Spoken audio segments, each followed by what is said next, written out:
प्रदेश के सबसे बड़े अस्पताल आईजीएमसी शिमला में आज 500 से ज्यादा आउटसोर्स कर्मचारी हड़ताल पर हैं। आईजीएमसी प्रशासन ने 132 आउटसोर्स कर्मचारियों की 1 जनवरी से सेवाएं समाप्त कर दी हैं, जिसके बाद अब विरोध में 500 से ज्यादा कर्मचारी अनिश्चितकालीन हड़ताल पर बैठ गए हैं। आईजीएमसी कॉन्ट्रैक्ट यूनियन के अध्यक्ष वीरेंद्र लाल ने बताया कि ये 132 आउटसोर्स कर्मचारी पिछले 4 सालों से लगातार अपनी सेवाएं दे रहे थे। कोविड काल में इन्होंने महत्वपूर्ण सेवाएं दी, लेकिन अब फरमान जारी कर बाहर का रास्ता दिखाया गया है।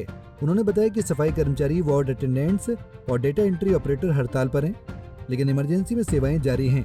उन्होंने कहा कि आईजीएमसी प्रशासन से मुलाकात की गई, लेकिन कोई नतीजा नहीं निकल पाया है। जब तक निकाले गए कर्मियों को वापस नहीं रखा जाएगा, तब तक हड़ताल जारी रहेगी। आप जैसा कि आप सब जानते हैं कि पिछले 2-3 दिन से लगातार ये जो है मीडिया में भी खबर चल रही है कि जो आईजीएमसी के अंदर 132 लोग काम कर रहे थे, उनको जो है 1 तारीख को नौकरी से डिसकंटिन्यू करने का फरमान जारी कर दिया जाता है। मैं आपके माध्यम से बताना चाहता हूँ कि 132 लोग वो लोग हैं जो पिछले 4 साल से यहाँ काम कर रहे थे और उन्होंने कोविड में जैसी परिस्थितियों में लोगों की सेवाएं की है। और कोविड खत्म होने के बाद सितंबर 2024 में कोविड खत्म होने के बाद भी जब इनकी सेवाओं को डिसकंटिन्यू कर दिया, तो इन्होंने फिर भी वॉलंटियरी जो है इस इंस्टीट्यूशन हॉस्पिटल के अंदर 1-1.5 महीने तक काम किया, बिना किसी वेतन और बिना किसी तनख्वाह के लोगों की सेवा की। और नवंबर 2024 में जब दोबारा इनको रिक्रूट किया जाता है, तो नवंबर, आपको इस माध्यम से बताना चाहता हूँ, हमेशा नवंबर से लेके जो है यहाँ इस नवंबर तक की जो इनकी सैलरी है, वो सैलरी भी 2-3 महीने बाद इनकी दी जाती थी। और जो है आप समझते, जो एक वेतन का जो कानून है उसमें कहा जाता है कि 7 तारीख से पहले जो है तनख्वाह देना जरूरी है, उसका भी उल्लंघन हो रहा था। अभी तो ताज्जुब होता है जब इनको जो है 1 तारीख से सर्विस को डिसकंटिन्यू करने का जो है क्या कहते हैं फरमान जारी कर दिया जाता है। यहाँ हॉस्पिटल में जो हमारी IGMC contract worker union outsource के जो कर्मचारी है, इस वक्त लगभग 500-600 के आसपास यहाँ कर्मचारी है, वो सभी आज जो है स्ट्राइक पर है। और जब तक इस समस्या का समाधान नहीं होता है, इन 132 लोगों को जो है दोबारा जो है सेवाओं में नहीं लिया जाता, तो ये हड़ताल निरंतर लगातार तब तक जारी रहेगी। हमने मुलाकात करनी चाहिए। पहले भी हम पिछले 6 महीने से लगातार इसी उसको लेके प्रशासन से मिलते रहे। पिछले महीने भी 17 दिसंबर को हमने प्रिंसिपल मैडम को एक मेमोरेंडम दिया, इस रिगार्डिंग 132 लोगों के रिगार्डिंग भी बातचीत की, तो और उन्हें लिखित में भी उन डिमांडें दी।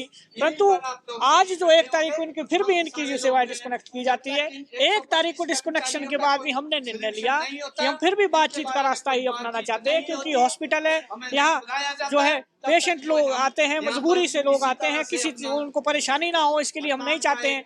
परंतु कल हमारी बात को जो है सुना नहीं गया, 1 तारीख को नहीं, पिछले कल भी हम जो है प्रिंसिपल साहिबा से मिलना चाहा, परंतु मैडम ने कहा कि मैं आपकी इस बारे में कोई बात नहीं कर सकती हूँ। तो जब प्रशासन हमारी बात को नहीं सुन रहा है, तो हमारे पास एक बात चाह रहा है कि हमने जो आज संघर्ष का रास्ता अपनाया, जो आम सब आज हड़ताल पर है, तो मैं समझता हूँ पूरे हॉस्पिटल के अंदर सफाई व्यवस्था जो है, सफाई कर्मचारी हमारा सब स्ट्राइक पे है। और जो हमारा वार्ड अटेंडेंट का जो वार्डों में आप काम करते हैं, आप देखते हैं वार्डों में ड्रेसिंग का काम करते हैं, वार्डों में लोगों पेशेंट की केयर करते हैं, वो सारे लोग स्ट्राइक पे है।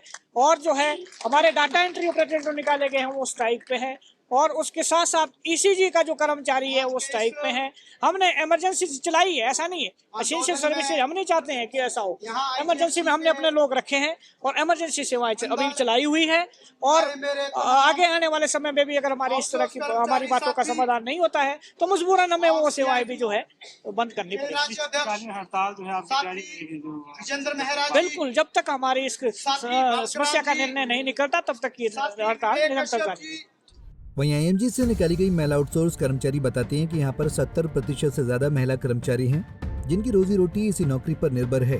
बच्चों और परिवार का पालन पोषण यहीं से होता है, लेकिन अब मुश्किलों का सामना करना पड़ रहा है, जिसका जिम्मेदार आईजीएमसी प्रशासन है। मैं इस आउटसोर्स कॉन्ट्रैक्टर में उपाध्यक्ष हूँ आईजीएमसी की। आज जो यहाँ पे 132 लोग निकाले गए हैं, उसी के सिलसिले में हमने ये हड़ताल रखी है, क्योंकि हम लोग 11 महीने से ये संघर्ष कर रहे हैं जब हमें 1 नवंबर 2023 को अपॉइंटमेंट किया था, तो उसके बाद जब भी हम अपनी सेवाएं दे रहे तो हमें हर दूसरे तीसरे महीने यहाँ पे अपने वेतन के लिए खड़ा होना पड़ता है। कभी हम एमएस सर के पास जाते हैं तो कभी हम प्रिंसिपल मैडम के पास जाते हैं। कुछ टाइम तक तो एमएस सर ने ठेकेदारों पे प्रेशराइज करके जैसे करके यूनियन के संगठन को साथ लेके हम जब जाते थे तो प्रेशराइज होके इन लोगों ने फिर 2-3 महीने बाद हमारा वेतन दिया।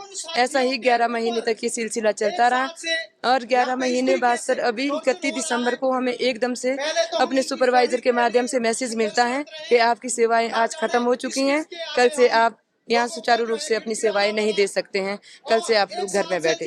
तो ये सारी चीजें देखते हुए सर हम आज लोग पूरा हमारे पास जो जितना भी आउटसोर्स कर्मचारी है आईजीएमसी के अंदर, हमारा वार्ड अटेंडेंट, सफाई कर्मचारी, security guard, data entry operator और जितने भी यहाँ आउटसोर्स कर्मचारी हैं अपनी जगह में जो सेवाएं दे रहे हैं वो सारे आज हड़ताल पे बैठे हैं।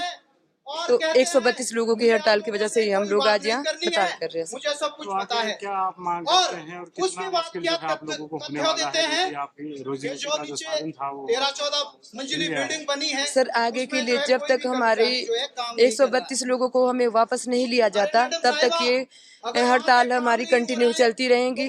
और जो तो मुश्किल की बात रही सर, मुश्किल के लिए तो यहाँ पे 70% हमारी महिला कर्मचारी हैं जो बेचारी अकेली है, सिंगल लेडीज भी है, कोई डिवोर्सी हैं, कोई विडो हैं, जिनका भरण पोषण इस आईजीएमसी के रोजगार के माध्यम से ही चल रहा है। छोटे छोटे घर में बच्चे हैं, वो बेचारे स्कूल का खर्चा, अपने रूम रेंट, अपने खाने पीने का खर्चा यहीं से चलाते हैं। तो सर मुश्किल तो बहुत होगी। इन मुश्किलात का सामना करने के लिए हम लोग आज यहाँ इकट्ठे हुए हैं और अगर ये मुश्किलात ऐसे ही रही तो इसी का जिम्मेदार हमारे आईजीएमसी का प्रशासन रहेगा। पंजाब केसरी टीवी के लिए शिमला से योगराज शर्मा की रिपोर्ट। हमसे जुड़े रहने के लिए हमारे YouTube चैनल को सब्सक्राइब करें और नई वीडियो की नोटिफिकेशन के लिए बेल आइकॉन को दबाएं। अगर आप ये वीडियो Facebook पर देख रहे हैं तो लाइक जरूर करें और ज्यादा से ज्यादा शेयर करें। इसी तरह के और भी अपडेट्स के लिए फॉलो करें हमारा Instagram पेज himachal.ke।